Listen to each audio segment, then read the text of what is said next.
कोई तन से दुखी है, कोई मन से दुखी है, कोई धन से दुखी है। संसार में सब दुखी हैं। अरे कोई छाती पर हाथ रख कर के भी कह दे कि मुझे कोई दुख नहीं है, ऐसा नहीं है। थोड़ा थोड़ा कष्ट, थोड़ी थोड़ी पीड़ा, हर व्यक्ति सभी दुखी हैं। एक दिन से पूछा चलते चलते, दीन कहें धनवान सुखी, धनवान कहे सुखी राजा कुमारी, राजा कहे महाराजा दुखी, महाराजा कहे सुख इंद्र कुमारी। एक दिन से पूछा, भैया तुम सुखी हो? उसने कहा मैं नहीं हूँ सुखी, हमसे बड़े हैं वो सुखी होंगे। जाकर के पूछा धनवान से, भैया तुम सुखी हो? उसने हाथ खड़े कर दिए, हम सुखी नहीं हैं। कौन सुखी होगा? कहा राजा सुखी होगा। राजा से जाके पूछा, भैया आप ठीक हो, आप सुखी हो? राजा ने कहा हम भी सुखी नहीं हैं, हमसे जो ऊपर हैं महाराजा हैं वो सुखी होंगे। महाराजा से पूछा, उन्होंने हाथ उठा लिए, देवताओं के राजा इंद्र सुखी होंगे, उनसे पूछो। इंद्र से पूछा, इंद्र ने कहा मैं भी सुखी नहीं हूँ। फिर कौन सुखी होगा? ब्रह्मा जी सुखी होंगे, जो विस्तार कर रहे हैं पृथ्वी का, इस सृष्टि का। ब्रह्मा जी से पूछा आप सुखी हैं? ब्रह्मा जी ने कहा भैया हम भी सुखी नहीं हैं। फिर कौन सुखी होगा? कहा विष्णु से जाके पूछो। विष्णु से जाकर के पूछा, विष्णु जी ने कहा हम भी सुखी नहीं हैं। फिर कौन सुखी है? बोले जो अगरदानी है, पल भर में प्रसन्न हो जाते हैं, पल भर में क्रोध में आ जाते हैं, वो सुखी होंगे।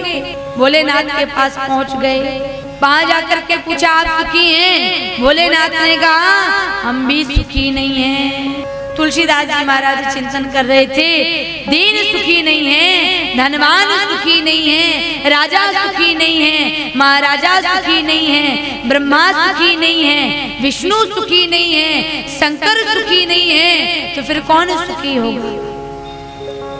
अपने अपने हाथ खड़े करके बताना, यहाँ ऐसा कोई व्यक्ति बैठा है क्या जिसको थोड़ा भी दुख ना हो, थोड़ा भी कष्ट ना हो? हाथ खड़े करना जरा। सब सुखी हैं एकदम, कोई चिंता नहीं किसी को। मतलब है जो हाथ नहीं उठा रहे हैं वो थोड़ी बहुत चिंता में हैं, उनको थोड़ी बहुत कष्ट है, पीड़ा से वह गुजर रहे हैं। ये दुखी क्यों हैं? जानते हो क्यों दुखी हो? तुलसीदास विचार करे, हरि भगति बिना सब जीव दुखारी, हरि भगति बिना सब जीव दुखारी। ये भगवान का भजन नहीं करते इसलिए दुखी है। दुखी क्यों है? क्योंकि भगवान की भक्ति नहीं करते, भगवान का भजन नहीं करते। यदि ये भजन करने लग जाएं तो ये सुखी हो जाएंगे। व्यक्ति आज अपने दुख से दुखी नहीं है, लेकिन पड़ोसी के सुख से दुखी है। एक व्यक्ति रो रहा था, दूसरा व्यक्ति हंस रहा था, तो जो हंस रहा था उसके सामने व्यक्ति रो रहा था। पूछा कि भैया तुम क्यों रो रहे हो? कोई दिक्कत है, कोई परेशानी है? वो आंख मीटते हुए बोला मैं इसलिए रो रहा हूँ कि ये सामने वाला हंस क्यों रहा है, बस ये हंस क्यों रहा है, इसको हंसना नहीं चाहिए इसलिए मैं रो रहा हूँ। अरे भैया अगर सामने वाला हंस रहा है आप भी खुश हो जाओ, आप भी हंस लो। सर्वे भवन्तु सुखिनः, सर्वे सन्तु निरामया, सर्वे भद्राणि पश्यन्तु, माँ कश्चित् दुःख भाग् भवेत्। सभी सुखी हो, सभी निरोगी हो। ये भारत है हमारा जो विश्व के कल्याण की कामना करता हो, वो भारत है। हम उस भारत की भूमि पर बैठे जहाँ पर नैमिषारण्य की धरती पर 88,000 ऋषि मुनि बैठे हैं और सभी प्रतीक्षारत हैं, जिन्होंने कलयुग, द्वापर, त्रेता, सतयुग कई बार बदलते देखा। भाग्योदयेन बहुजन्म समर्जितेन सत्संगमं च लभते पुरुषो यदा वै अज्ञान हेतु कृत मोह मदान्धकार नाशम। देखो, एक जन्म का नहीं, एक कल्प का नहीं, एक युग का नहीं, जन्म जन्मांतर, कल्प कल्पांतर, युगो युगांतरों पुण्य जोड़े जा रहे हैं। उन पुण्यों के कारण हमको कथा में रुचि प्राप्त हो पाई है।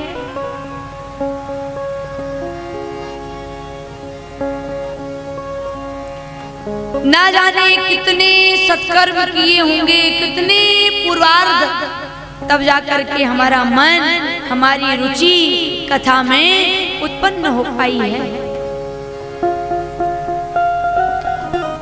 श्री सूत जी महाराज के सामने नैमिषारण्य की धरती पर नैमिषेषु तिमासीनम अभिवाद्य महामदिम कथामृतेन शश्वादा कुशलासोन कौरवीत। श्री सूत जी महाराज का आगमन हुआ। 7 प्रकार के अरण्य हैं, नैमिषारण्य, चंपारण्य, कामकारण्य, दंडकारण्य, भद्रकारण्य। ऐसे अरण्य किसको बोला जाता है? वन, जो वन है उनको अरण्य बोला जाता है। तो श्री नैमिषारण्य की भूमि पर श्री सूत जी महाराज और शौनकादिकों का बहुत सुंदर समागम हुआ। संत क्या करते हैं? संत तो गति को सुधारते हैं। श्री सूत जी महाराज का आगमन हुआ। 16 वर्षीय अवस्था है। शौनकादिकों ने सम्मान किया। बड़ी भारी संख्या में बैठे ऋषि मुनियों ने स्वागत सत्कार कर प्रश्न किए, प्रभु आप मुझे कुछ सुना दीजिए। क्या सुना दूं? निगम भागवतम, गला हुआ रस से युक्त श्रीमद् भागवत अमृत है जो, ऐसा फल दे दीजिए जिसमें रसो वही रसा, रस ही रस भरा हो।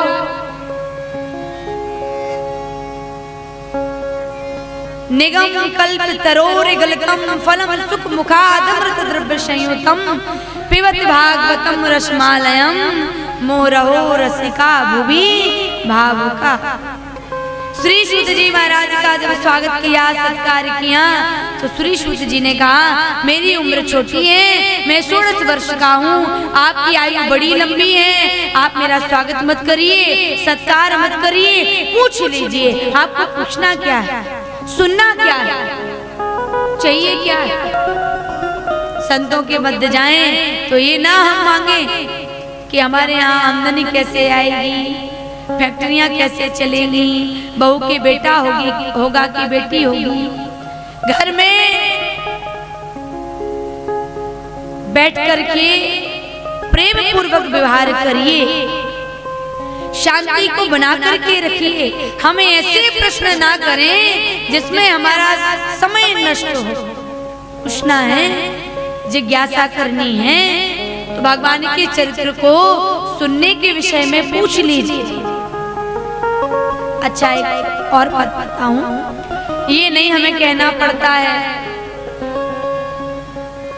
कोई आकर के ये नहीं कहता है कि हमारी पत्नी में रुचि हो जाए, बच्चे से प्रेम हो जाए, पड़ोसी से प्रेम हो जाए, हमारे मित्र से बनने लग जाए, हमारे भाई भाई में प्रेम हो जाए। ये कोई मांगता है? ये कोई पूछने जाता है? बताओ जरा, आज तक कोई गया? लेकिन क्या कहने जाते हैं? भगवान में मन नहीं लगता, भगवान की कथा में मन नहीं लगता, भजन करते तो नींद बड़ी आती है। ये क्या है? ये अशांति के लक्षण है, ये शांति के लक्षण नहीं है। ये क्या है? ये अशांति के लक्षण है, अशांत मन के लक्षण है। मांगना है भगवान से भी मांगो, कि हमारे परिवार में सौहार्द बढ़े, हमारे परिवार में प्रेम बढ़े, हमारी संगति भक्तों से हो। हम जब बैठे तो आपके चरित्र गुनगुनाएं, आपके चरित्र श्रवण करें। ऐसा हमारे जीवन में सत्संग देना, ऐसे लोगों की संगति देना, हमारे जीवन में धर्म कर्म में रुचि उत्पन्न हो।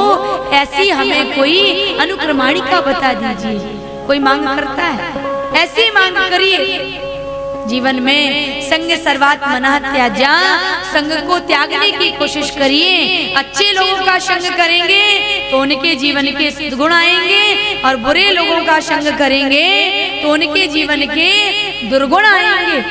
और ऐसे घरों में कभी ना जाएं जहां पर देख करके हरि भक्तों को लोगों के चेहरे पर प्रसन्नता ना हो।